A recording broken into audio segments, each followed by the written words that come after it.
Or should I say effective? Something that gets you what you want and gets your learner what they want. That's it. Are you ready for this? Sure you are. And I'm here to help. You can see the ADDIE model. You can see the ADDIE framework throughout this model. Try to identify some elements of ADDIE in here now. Where do you see a focus on analysis? Or on design? Development?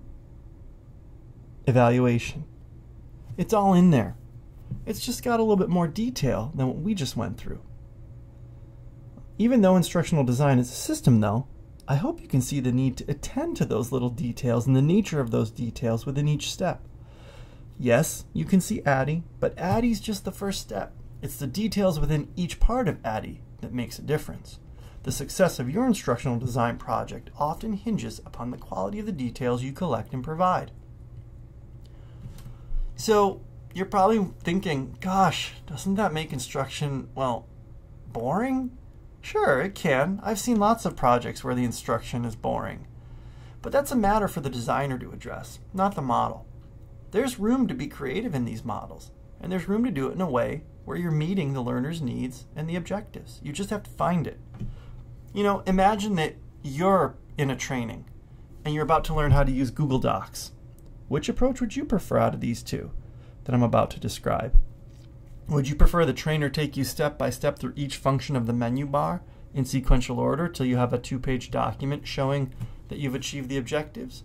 Or would you rather pair up with someone else, have a list of things that you're supposed to accomplish, and then together work together to figure out how to accomplish them? By the end, you'll both have a 2-page document that shows that you met the objectives. But gosh, which approach would you like more? So the choice is really yours. The objectives and assessment don't change between the two, just the methods. And you are in control of those methods. Just make sure you're selecting the ones that appeal to your learners and that they need to meet those objectives. And that brings me to a really good point about the instructional design project. Just like there's more than one way to eat a Reese's peanut butter cup, which is one of my favorite treats, by the way, there's never a single correct path to instructional design. That's why there's all those boxes and arrows in those models. I said that earlier tongue-in-cheek, but the reality is that instructional design is messy. You do an analysis, you move forward, and then all of a sudden you get a new piece of analysis information that changes everything. Imagine for a minute that you're developing training for some teachers about how to check out books from the library. It's all automated and they control the checkout process, and once you train the teachers, they can train their own students, and it's going to be awesome because it takes a lot of the brunt off of you. So you start planning this great instruction for the teachers only to find out that the teachers aren't able to train their students for a couple of months.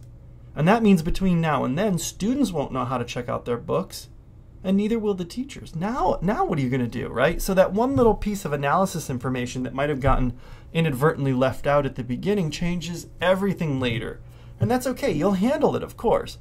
But my point is that it is messy, and you have to use your knowledge and instinct and expertise and common sense to do it well.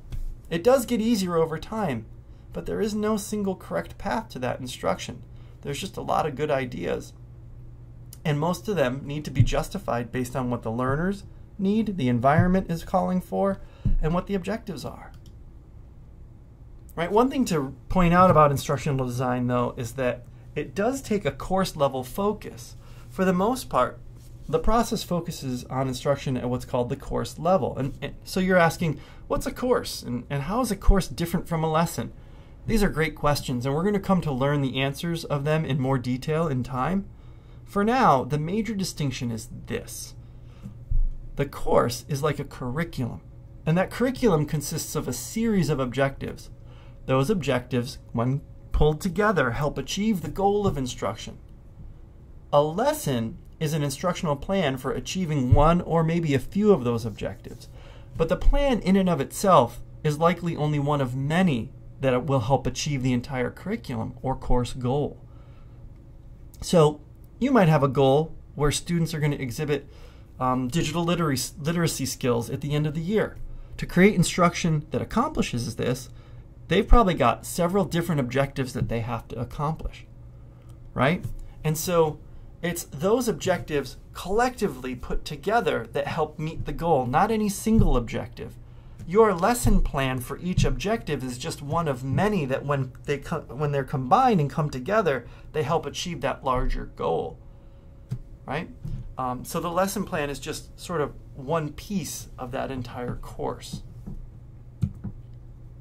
We'll learn more about instructional design as the course moves forward. For now, you can begin the process by thinking about the steps in the model, which are shown here in the white circles.